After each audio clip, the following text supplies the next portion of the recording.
Hello guys, WhatsApp, कैसे हैं आप लोग। आज हम बायोलॉजी के इस लेक्चर में ह्यूमन रिप्रोडक्टिव ऑर्गन के बारे में समझेंगे। Human reproduction one of the most complex reproduction system है ऑल क्रिएचर्स के अंदर, ठीक है। तो लेकिन इसको हम बहुत ही सिंपल तरीके से, सिंपल वे में समझने की कोशिश करेंगे।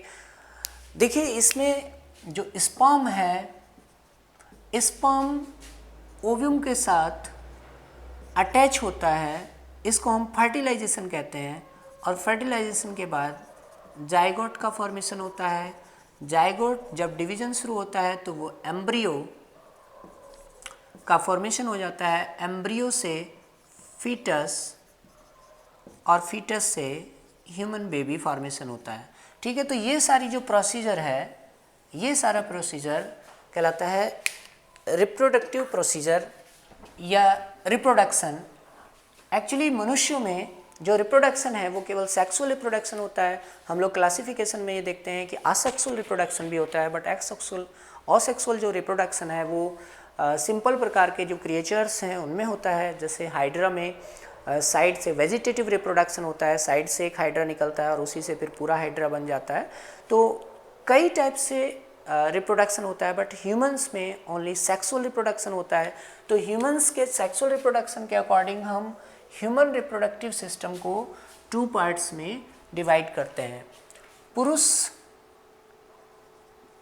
मैन रिप्रोडक्टिव सिस्टम और वुमेन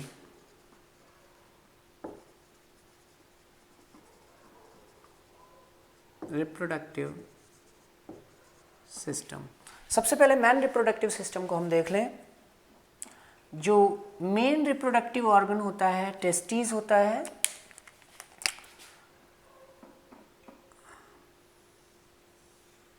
और जो टेस्टिस होते हैं मैन के, वो स्क्रोटम के अंदर, स्क्रोटम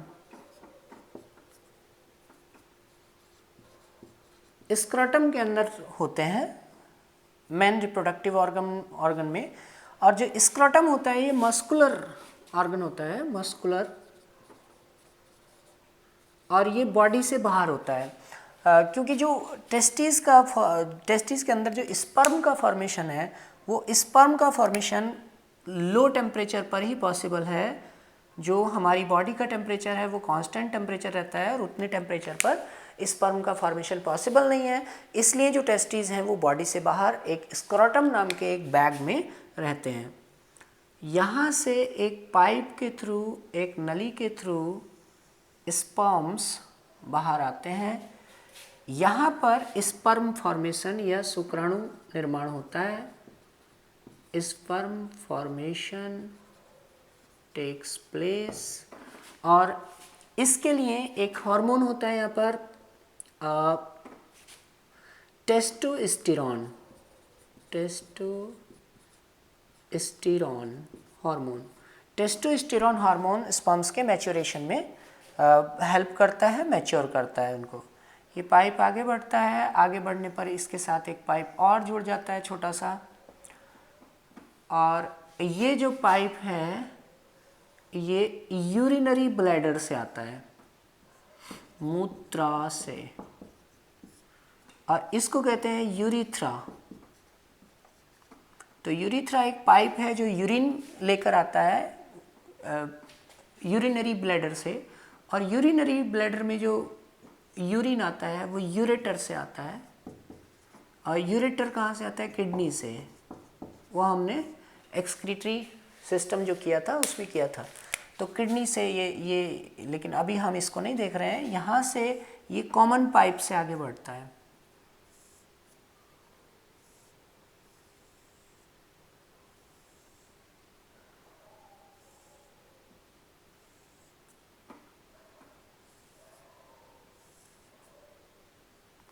ठीक है, ये कॉमन पाइप से आगे बढ़ता है। ये जो पाइप है जो टेस्टिस से स्पर्म को इधर पेनिस की ओर लेके जाता है, वॉस डिफरेंस। इस पाइप का नाम वॉस डिफरेंस है। और यहाँ पर दो ग्लैंड्स लगी होती हैं, इनको मैं ऐसे बना देता हूँ। इसमें से एक ग्लैंड है सेमाइनल वेसिकल, सेमाइनल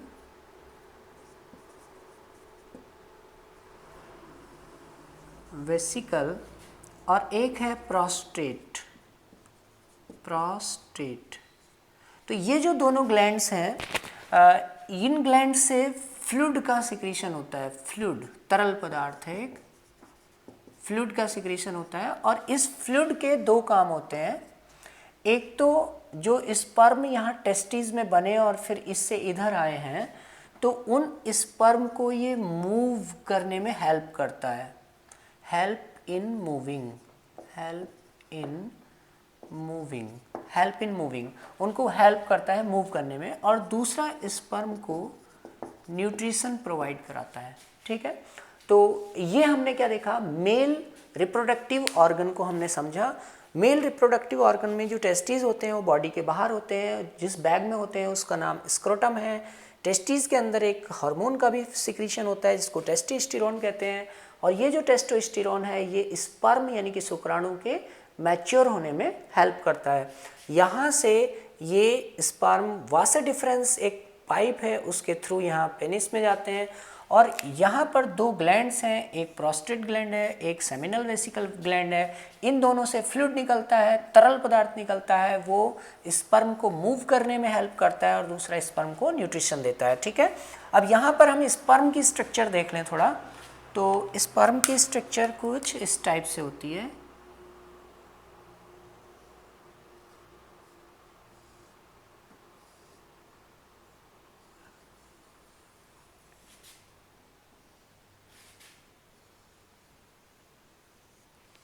स्पर्म के तीन पार्ट होते हैं। स्पर्म मतलब शुक्राणु के, यहाँ पर इसमें डीएनए होता है, ये हेड पार्ट होता है इसका, ये मिड पार्ट होता है इसका, मिड पार्ट, और मिड पार्ट में माइटोकॉन्ड्रिया होता है, बहुत सारे माइटोकॉन्ड्रिया होते हैं, और ये इसका टेल पार्ट होता है। तो टेल पार्ट मूवमेंट पे हेल्प करता है, इसको डीएनए को आगे लेके जाता है। टेल जो है ऐसे हिलती रहती है और डीएनए को आगे की तरफ को लेके जाती है। और इसमें मिड पार्ट में जो माइटोकॉन्ड्रिया है ये टेल के मूवमेंट को एनर्जी देने का काम करते हैं। माइटोकॉन्ड्रिया आपको पता ही एक power house of the cell होते हैं। तो ये जो स्पर्म है ये भी एक सेल है, बट इसमें जो क्रोमोजोम्स हैं वो हाफ होते हैं ह्यूमन सेल्स के, ठीक है, 23 क्रोमोजोम्स होते हैं। फिर उसके बाद हम वुमेन रिप्रोडक्टिव सिस्टम को देखें तो वुमेन रिप्रोडक्टिव सिस्टम का पिक्चर में बना देता हूँ।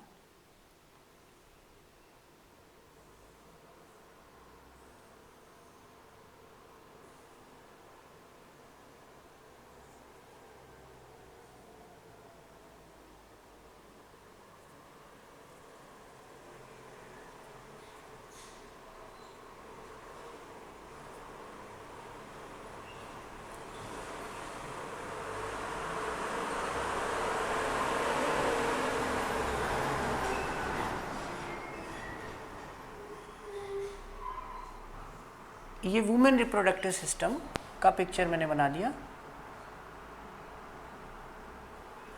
अब इसमें ये वजाइना है, यहाँ पर सर्विक्स है, ये यूटेरस है,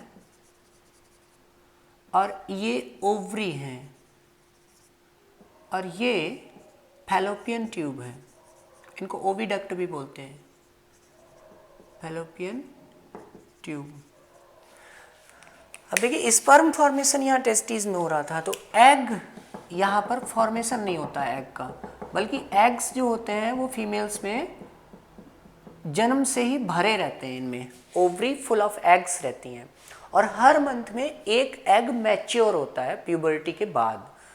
तो यहाँ से जो एग है वो ओवरी से मैच्योर होता है, और मैच्योर होने के बाद यहाँ आता है, यहाँ मतलब फैलोपियन ट्यूब यानी, या फिर इसको हम ओविडक्ट भी कहते हैं, ओविडक्ट में आता है यहाँ। और यहाँ पर फर्टिलाइजेशन टेक्स प्लेस, यहाँ पर निषेचन की क्रिया होती है। निषेचन की क्रिया मतलब जो स्पर्म है ये स्पर्म यहाँ से यहाँ पहुँचता है और फिर यहाँ से फैलोपियन ट्यूब में जाता है, तो यहाँ पर फर्टिलाइजेशन होता है। और जो एग मैच्योर होता है यहाँ पर ओवरी के अंदर, ये प्राइमरी ऑर्गन है, primary female reproductive organ ovary है, तो यहाँ पर ओवरी के अंदर से 2 हार्मोन्स निकलते हैं, 2 हार्मोन्स, इनका नाम भी आपके एग्जाम्स में आता है, और ये है एस्ट्रोजन हार्मोन और दूसरा है प्रोजेस्टेरॉन। तो estrogen and progesterone hormone ovary में निकलते हैं। और आप देखो यहाँ पर हमने टेस्टिस में कौन सा हार्मोन लिखा था, टेस्टोस्टेरॉन। तो टेस्टोस्टेरॉन जो है वो स्पर्म के मैच्योरेशन में हेल्प करता है, और जो एस्ट्रोजन हार्मोन है वो एस्ट्रोजन हार्मोन एग को मैच्योर करने में हेल्प करता है। तो हर मंथ एक एग मैच्योर होना है, और जब ये एग मैच्योर हो जाता है तो ये इधर की तरफ चल देता है, और अगर उसको यहाँ स्पर्म मिल गया तो यहाँ पर फिर फर्टिलाइजेशन यानी कि निषेचन की क्रिया हो जाती है, और निषेचन की क्रिया फर्टिलाइज होते ही वो क्या बन जाता है, जाइगोट बन जाता है, और जाइगोट के फॉर्म में वो यहाँ आता है। और जब वो यहाँ आता है, यहाँ का मतलब ये क्या है, यूटेरस यानी गर्भाशय है। तो गर्भाशय की जो दीवारें हैं वो मस्कुलर हो जाती हैं उन दिनों में, ऐसे मस्कुलर हो जाती हैं, यानी कि जो गर्भाशय है वो हर महीने प्यूबर्टी के बाद, फीमेल प्यूबर्टी के बाद, वो हर महीने एक बार जो गर्भाशय है वो रेडी होता है चाइल्ड को एक्सेप्ट करने के लिए, या फिर चाइल्ड बर्थ के लिए अपने आप को रेडी कर लेता है हर महीने जो यूटेरस है। अगर फर्टिलाइज एग यानी निषेचित अंडा यहाँ नहीं आया, फर्टिलाइज नहीं हुआ, तो फिर ये सारा का सारा जो ये चीज़ें हैं, ये जो इसमें ये इसने अपने आप को प्रिपेयर किया था, और जो एग है वो यहाँ से बाहर निकल जाता है, और उसको बोलते हैं MC यानी मेंस्ट्रुएशन साइकिल, जो हर महीने, ऑलमोस्ट हर महीने होता है। ठीक है, तो यहाँ पर मैच्योरिटी, अगर फर्टिलाइज नहीं आया तो फिर MC हो जाती है, और अगर फर्टिलाइज एग आ गया तो, फर्टिलाइज एग अगर आ गया तो यहाँ पर ये जो गर्भाशय है, यूटेरस है, ये और भी ज़्यादा थोड़ा मस्कुलर हो जाता है, और यहाँ पर डेवलप होता है प्लेसेंटा। प्लेसेंटा, प्लेसेंटा को मैं यहाँ बना देता हूँ। प्लेसेंटा आप ऐसे समझ लो कि ये यूटेरस है, तो यूटेरस की वॉल थिक हो जाती है, मोटी हो जाती है, प्लेसेंटा बन जाता है, और जो चाइल्ड है वो फीटस बना, और फीटस जो है वो ये बच्चा है। ठीक है, तो यहाँ से एक पाइप के थ्रू वो प्लेसेंटा से जुड़ा होता है, जो बच्चा होता है वो पाइप के थ्रू प्लेसेंटा से जुड़ा होता है। तो ये हो गया प्लेसेंटा, और ये जो पाइप है ये हो गया अम्बिलिकल कॉर्ड। अम्बिलिकल कॉर्ड, तो अम्बिलिकल कॉर्ड के थ्रू सारा का सारा न्यूट्रिशन, जो भी उसका पोषण है बच्चे का, वो अम्बिलिकल कॉर्ड के थ्रू बच्चे को मिलता है। तो माँ के गर्भ से वो अटैच हो जाता है, और जो ग्लूकोज है, प्रोटीन है, कार्बोहाइड्रेट है, फैट्स हैं, विटामिन्स हैं और पानी है, वो सब कुछ उसको अम्बिलिकल कॉर्ड से मिलता है, जो उसकी नाभिक में आके जुड़ती है। मतलब बच्चा मुंह से नहीं खाता माँ के गर्भ में, जो 9 मंथ का टाइम है वो अम्बिलिकल कॉर्ड के थ्रू उसको न्यूट्रिशन मिलता है। और बच्चे के जो वेस्ट मटेरियल है, जो ऐसे पदार्थ हैं जो उसको बॉडी से बाहर निकालने होंगे, तो वो वेस्ट मटेरियल भी इस अम्बिलिकल कॉर्ड के द्वारा ही वो माँ के ब्लड में जाता रहता है। ठीक है, तो माँ के ब्लड से न्यूट्रिशन होता है। और वैसे भी आज मदर्स डे है, तो ये टॉपिक वैसे भी ठीक है। तो यहाँ से जो माँ का रक्त है उसी से सारी चीज़ें बच्चे को मिलती हैं, इसलिए गर्भाशय के दौरान जो माता होती है उसकी भूख बढ़ जाती है, और उसको ज़्यादा न्यूट्रिशन की ज़रूरत होती है, क्योंकि उसके शरीर के साथ साथ उसके शरीर में बच्चे का भी शरीर होता है। तो यहाँ इस अम्बिलिकल कॉर्ड के थ्रू बच्चे का लालन पालन होता है, और उसके बाद जब 9 मंथ्स हो जाते हैं तो यहाँ इसमें जो ये यूटेरस है, इसमें RHY रिदमिक मूवमेंट्स शुरू हो जाते हैं। रिदमिक मूवमेंट्स का मतलब ये इस तरह से रिदमिक मूवमेंट्स शुरू हो जाते हैं, और जब रिदमिक मूवमेंट्स शुरू हो जाते हैं तो बच्चा यहाँ से वजाइना के थ्रू बॉडी से बाहर आ जाता है। ठीक है गाइस, तो हमने ये जो फीमेल एंड मेल दोनों रिप्रोडक्टिव सिस्टम यानी ह्यूमन रिप्रोडक्टिव सिस्टम को बहुत अच्छे से समझा है। मेरे ख्याल से कोई भी क्वेश्चन ऐसा नहीं बचा होगा जो अब आप ना कर पाओ। वीडियो को एक बार और रिवाइज करके अगर आप देख लेंगे तो चीज़ों में और ज़्यादा क्लियरिटी आ जाएगी। यहाँ पर जो हार्मोन्स हैं उनका आपको परीक्षा के पॉइंट ऑफ व्यू से ध्यान रखना है। फर्टिलाइजेशन कहाँ टेक प्लेस करता है, यहाँ पर 2 ग्लैंड्स हैं, इनको भी याद रखेंगे। यहाँ पर आप देखोगे जो ओपनिंग है, जो यूरिन की और जो स्पर्म की ओपनिंग है वो पेनिस की जगह पर एक ही है यानी मेल में, बट जो फीमेल में जो ओपनिंग होती है वो यूरिन की ओपनिंग अलग होती है और जो सेक्सुअल रिप्रोडक्टिव ऑर्गन है वो फीमेल की ओपनिंग उसकी अलग होती है। तो वहाँ पर 2 ओपनिंग्स होती हैं उसमें, और इसमें सिंगल ओपनिंग होती है मेल और फीमेल में। ठीक है guys, thank you so much for watching the last lamp YouTube channel पर। आप लोग लगातार बायोलॉजी और अन्य सब्जेक्ट्स की वीडियोस को देख रहे हैं और उनको प्रोत्साहित भी कर रहे हैं।